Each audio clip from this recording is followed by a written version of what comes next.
กราบทักทายสบายดีหมดทุกคนสบายดีพ่อแม่พี่น้องนะก้าวมื้อนี้พาทุกคนเข้าป่าหาเลาะแนวกินยามแรงๆหลังจากเลิกเวียกเลิกงานแล้วเขาก็พากันมาเนาะว่าจะพาทุกคนไปจอบยิงนกกินมาให้เนาะว่าแรงนะในเมื่อแล้วมันนกยังกินข้าวอยู่บ่นี่ย่างมาฮอดครึ่งทางแล้วทุกคนเมื่อยแห้ง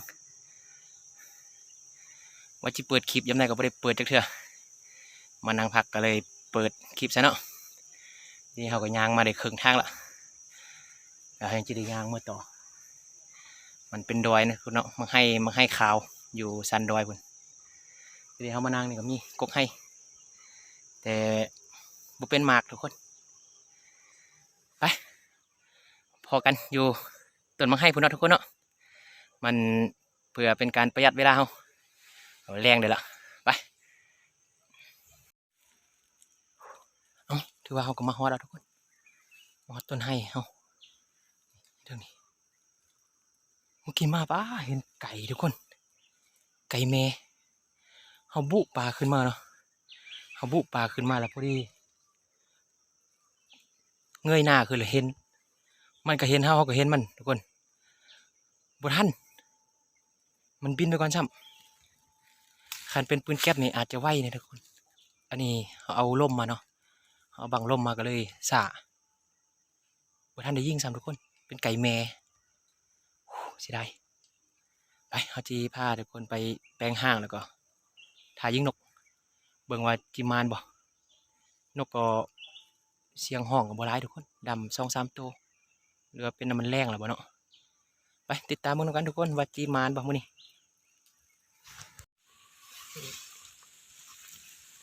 ทุกคนเป็นมังไห้หน่อยๆอย่างนี้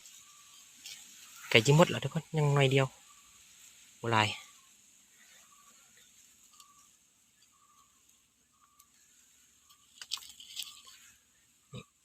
เป็นมังไห้แดงอย่างนี้ทุกคนพี่เขาเอื้นมาให้ข้าวนะ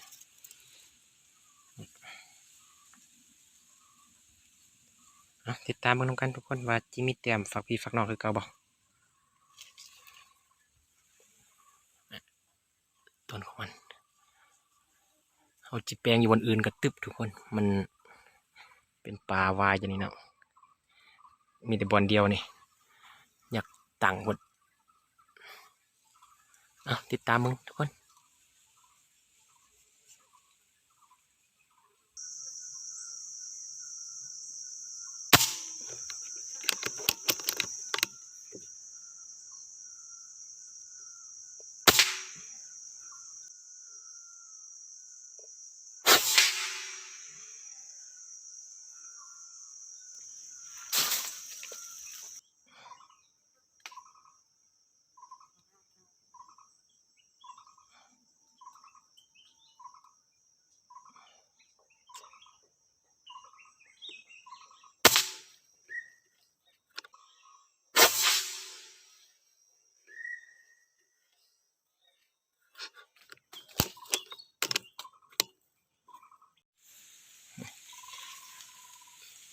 ยิงไป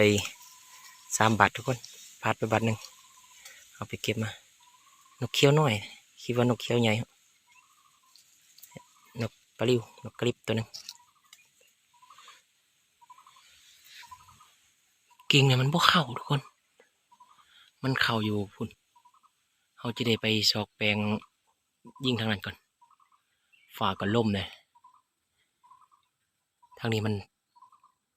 บ่เข้าทุกคนมันต่างโคตรเด้เจ็บคอไป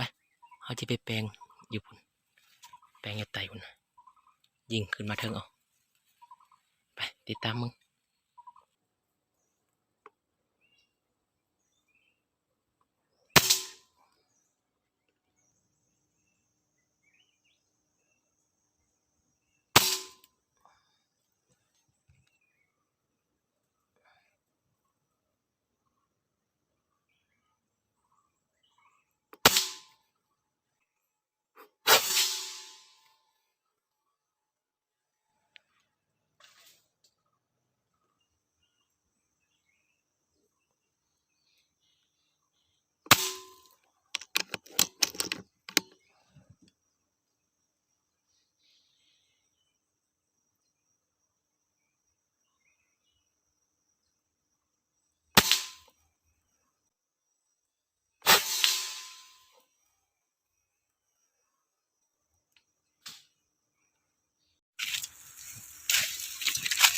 เอายิงตกสองตัวทุกคนตัวนึง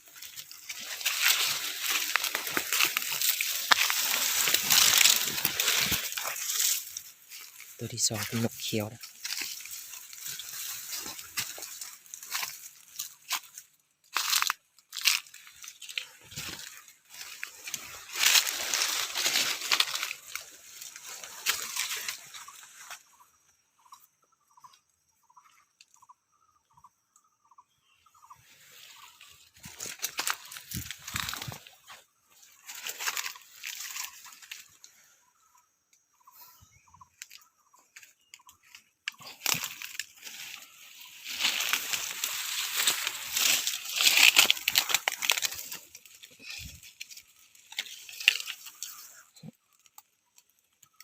เขียวหน่อย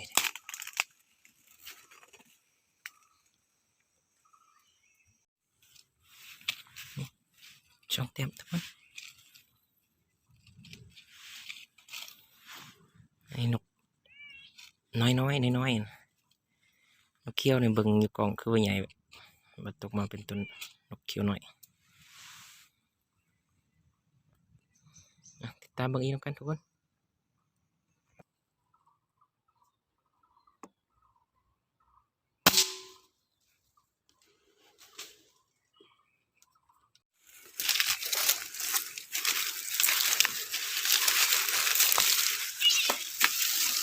โอ้ทุกคนมันบ่ตาย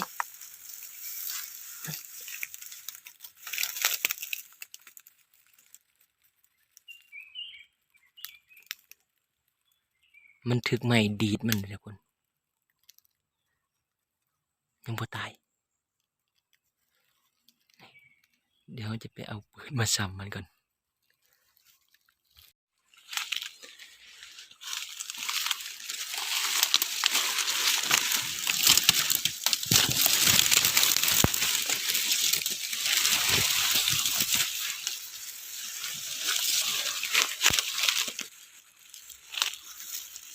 นกน้อยๆทุกคน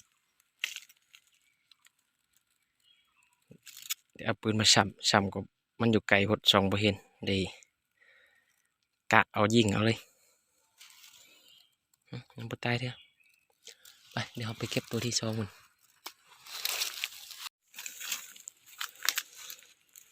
ตัวที่สองเขายิงอยู่กิ่งห่างเลยน่าจะตกแถวนี้แหละ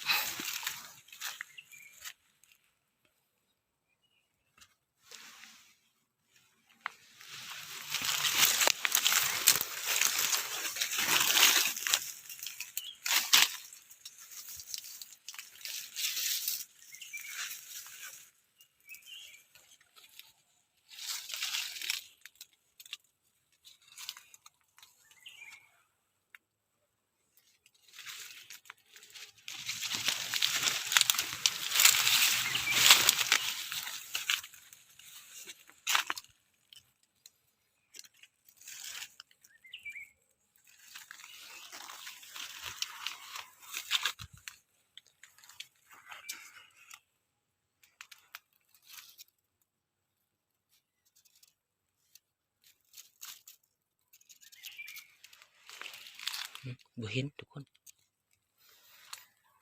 เดี๋ยวเราซอกกันเดี๋ยวตัวเดียวคนยิงตกซองตัวหนึงไปซอกบ่เห็นยิงอยู่กิ่งห่างเท่านั้นกกไม้ห่างอันนี่ยิงอยู่หัน